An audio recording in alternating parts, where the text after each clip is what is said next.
Hindi na ako gano'n.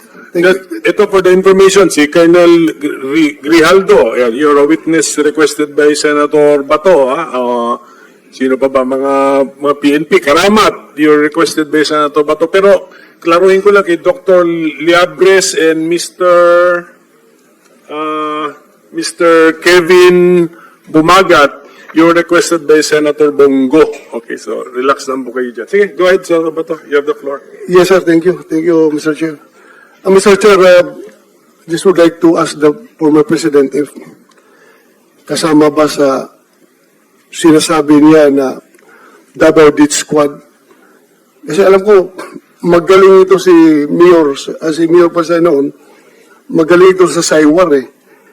Yung meron siyang abilidad, wherein yung mga kriminal, pwede niya ma-encourage magbabarilan na magpapatayan yung mga kriminal.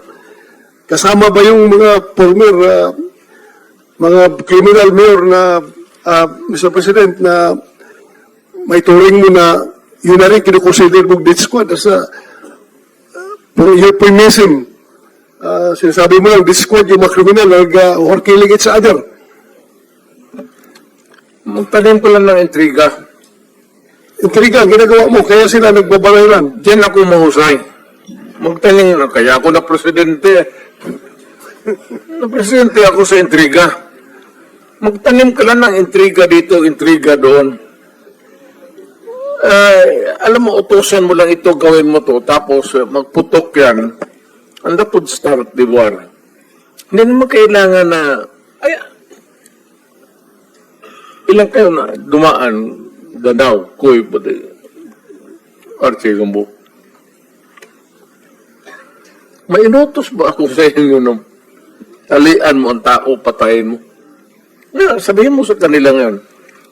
Nandito na tayo kasi yun ang ano sa akin extrajudicial killing.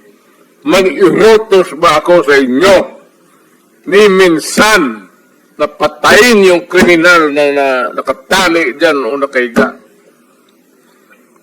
Tell the people now, bago tayo mamatay, ikaw, Senator De La Rosa, did I ever tell you to shoot a criminal na defenseless na nahuli na ninyo? Never in my whole life, Mr. President. I can tell you, Mr. May Chairman. sinabi ba ko sa inyo na isalvage ninyo yung tao? Never, Mr. President. Alam mo bakit? May sinabi ko